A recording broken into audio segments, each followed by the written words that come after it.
its strategic importance lies in the Rukat Valley. In order to bypass the valley, an invading army must detour to the northeast. This is what happened during Syria's surprise attack against Israel in the 1973 Yom Kippur War.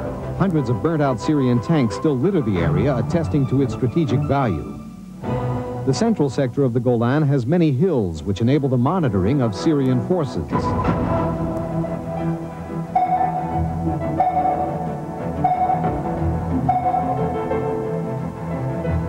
These hills, rising from the plateau, today face the main concentration of the Syrian army, comprising some 800,000 soldiers and 4,000 tanks. The Israeli outposts here are the major obstacle to a potential Syrian attack.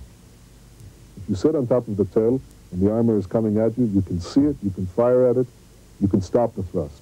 And therefore, these specific hills, or tels, are a crucial element in Israel's defense line. The overwhelming significance of the hills is that they form a buffer zone where a surprise Syrian attack can be halted. We have no doubt that in order to defend Israel from a sudden attack from Syria, as it was in the 73 war, we have to maintain a military presence on the Golan Heights. Military forces on the Golan Heights should be part of Israel's defense on the northern part of the country. The northern part of the Golan is particularly important in providing strategic early warning.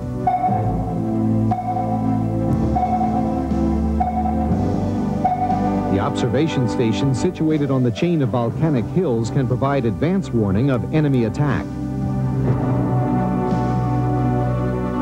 Mount Hermon, the highest point in the sector, commands a wide view for gathering vital information deep inside Syria.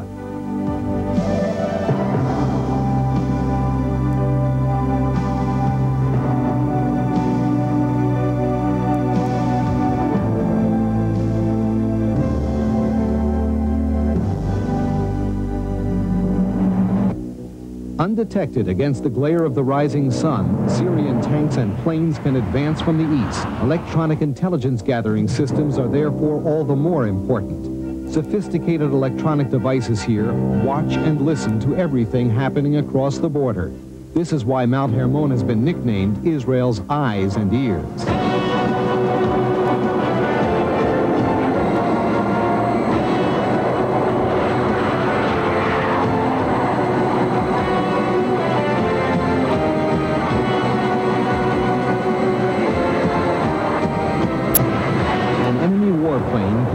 The Golan Heights in less than 40 seconds. Early warning is critical.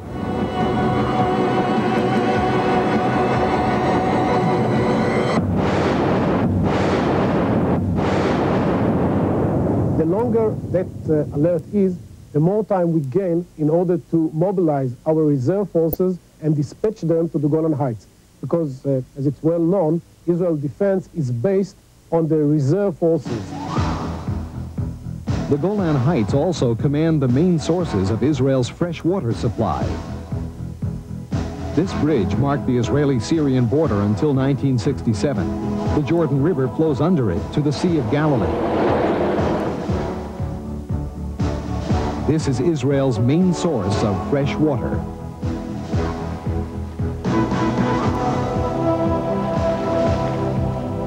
From the Sea of Galilee, water is siphoned off by massive pumps.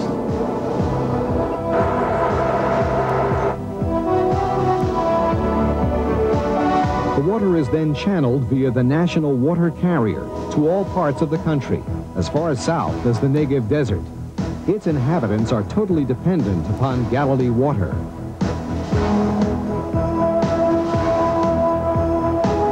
Guaranteed water supply depends on the flow of the Jordan River and its tributaries, the Banyas, Hatzbani, and Don rivers.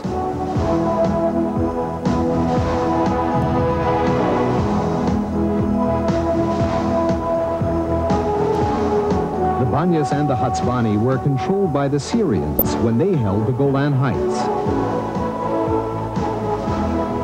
This is where the two rivers join, forming the River Jordan. In the arid Middle East, water is the essence of life, without which Israel could not survive. Water is like blood.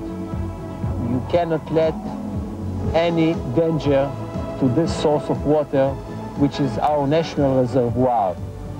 Syrian presence on this heights in front of us is dangerous because the possibility of diverting the water or polluting the water or make any other damage to this source of water.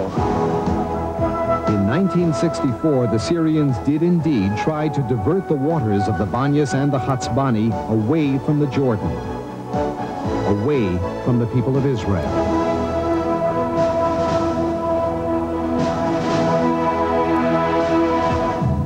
In the Six-Day War, Israel put a stop to this. Today, the diversion channel remains proof of Syria's intentions. The Sea of Galilee, which right below us here from Baharu, is our only fresh water supply. For me and my family and my friends, we don't have any other options for water except from this lake. To us, it's a matter of life and death. Living here on the Golan means that we can control our life.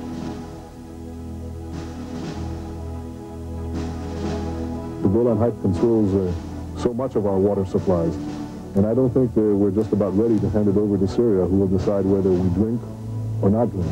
Israel really wants to live in peace, not to rest in peace, and the Golan Heights makes a big difference. A new era is dawning in the Middle East, one that may succeed in tearing down the barbed wire fences.